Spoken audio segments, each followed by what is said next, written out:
샬롬, 목적이 이끄는 삶 17번째 시간입니다.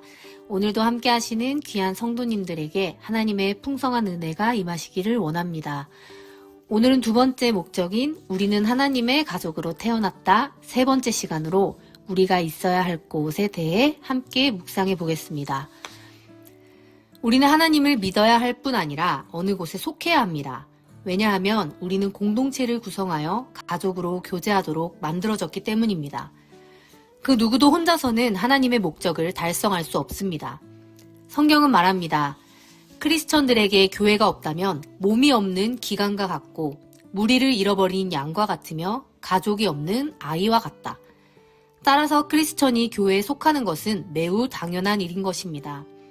에베소서 2장 19절은 말씀합니다.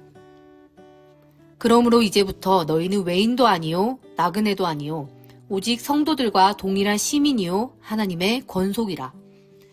사랑하는 성도 여러분, 하나님의 권속, 즉 그리스도 안에서 가족이 되셨음을 늘 기억하며 사시기 바랍니다. 그렇다면 왜 교회 가족이 필요할까요? 그 이유 6가지를 생각해 보겠습니다. 첫째, 교회 가족은 우리가 진정한 크리스천임을 증명해 줍니다. 제자들의 그룹에 속해 있지 않으면서 그리스도를 따른다고 주장할 수는 없습니다. 따라서 우리가 다른 배경, 인종, 사회적 지위에도 불구하고 사랑 안에서 교회 식구로서 하나가 되면 그것이 바로 세상에 대한 증거가 되는 것입니다. 둘째, 교회 가족은 우리를 자기 중심적인 고립에서 건져줍니다. 교회는 하나님의 가족과 어울리는 방법을 배우는 교실과 같습니다. 이곳은 이타적이고 동정적인 사랑을 연습하는 실험실이라고 볼 수 있습니다. 그래서 한 지체가 고통을 받으면 모든 지체도 함께 고통을 받고 한 지체가 영광을 얻으면 모든 지체도 함께 즐거워하는 것입니다. 특별히 알아야 할 것은 성경적인 교제는 서로에게 헌신하는 것입니다. 그래서 요한일서 3장 16절은 말씀합니다. 그가 우리를 위하여 목숨을 버리셨으니 우리가 이로써 사랑을 알고 우리도 형제들을 위하여 목숨을 버리는 것이 마땅하니라. 이처럼 하나님은 우리가 이런 희생적인 사랑을 다른 믿는 사람들에게 보여주기를 원하십니다. 셋째, 교회 가족은 우리가 영적으로 성장하도록 도와줍니다. 여러분, 방관자 입장에서 수동적으로 교회를 다니는 것으로는 영적인 성장을 이룰 수 없습니다. 적극적으로 교회 생활에 참여해야만 영적으로 성장할 수 있는 것입니다. 그래서 우리는 서로의 중요성을 알아야 합니다. 서로에게 배우고 서로에게 행동의 책임을 점검받을 수 있는 관계를 통해서 더 빠르고 강하게 성장할 수 있게 됩니다. 사랑하는 성도 여러분, 서로를 통해 성장할 수 있기를 바랍니다. 넷째, 그리스도의 몸이 우리를 필요로 합니다. 하나님은 우리에게 그의 가족 안에서의 독특한 역할을 주셨습니다. 그것은 바로 사역이며 사역을 위해 은사를 주신 것입니다. 따라서 하나님은 우리가 교회에서 우리의 은사를 발견하고 발전시키며 사용하시기를 원하십니다. 다섯째, 세계 전역에 걸쳐서 그리스도의 일에 동참하게 됩니다. 예수님이 이 땅에 계실 때에 하나님은 그리스도의 육신의 몸을 통해 일하셨지만 오늘날에는 당신의 영적인 몸을 사용하십니다. 따라서 교회는 하나님이 이 땅에서 사용하시는 도구입니다. 우리는 믿는 사람들이 서로 사랑함으로써 하나님의 사랑을 증거할 뿐 아니라 하나님을 알지 못하는 세상의 구석구석에 이 사랑을 전해야 하는 아주 멋진 특권을 받았습니다. 이 특권을 잘 활용하여서 그리스도를 위해 일하는 성도님들이 되시기를 바랍니다. 여섯째, 교회 가족은 타락의 유혹에서 우리를 지켜줍니다. 우리는 그 누구도 유혹에 대한 면역이 없습니다. 상황이 되면 우리 누구나 죄를 지을 수 있습니다. 하나님은 이것을 아시고 서로 책임을 점검하게 하셨습니다.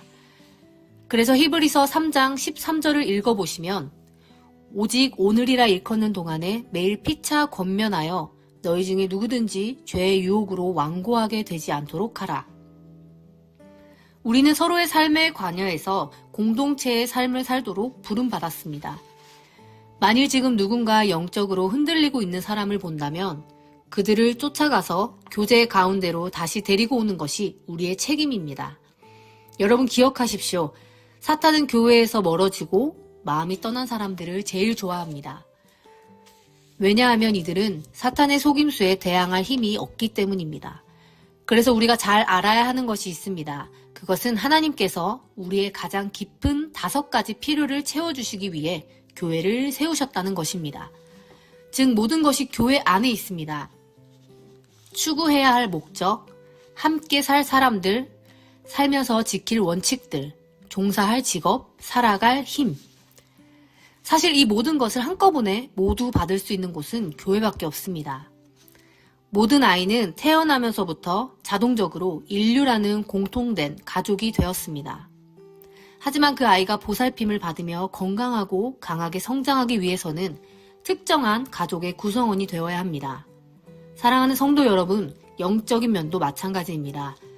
우리는 다시 태어나는 거듭남을 통해 자동적으로 하나님의 큰 가족이 되었습니다. 하지만 중요한 사실이 하나 있습니다. 우리 자신이 그 가족의 실제 모습인 교회의 일원이 되어야 한다는 것입니다. 교회를 다니는 것과 구성원이 되는 것에는 분명 차이가 있습니다. 단순히 교회에 다니는 사람은 방관자라면 구성원들은 참여자입니다. 또한 단순히 교회를 다니는 사람들은 소비자라면 구성원은 기여자입니다. 여러분, 왜 교회의 구성원이 되는 것이 중요합니까? 그것은 우리가 영적인 형제 자매들에게 헌신하고 있음을 이론이 아닌 실제로 보여주고 있기 때문입니다. 사랑하는 성도 여러분, 나는 믿어야 할 뿐 아니라 교회에 속하도록 부름받았음을 기억할 수 있으시기 바랍니다. 적용을 위한 질문입니다. 나는 하나님의 가족을 사랑하고 그들에게 헌신했다는 것을 보여줄 정도로 교회에 참여하고 있습니까? 모든 성도님들이 참여자가 되실 수 있기를 소망합니다. 오늘도 함께 하신 귀한 성도님들께 감사드립니다. 내일도 기대하는 마음으로 함께 동참해 주시기 바랍니다. 감사합니다.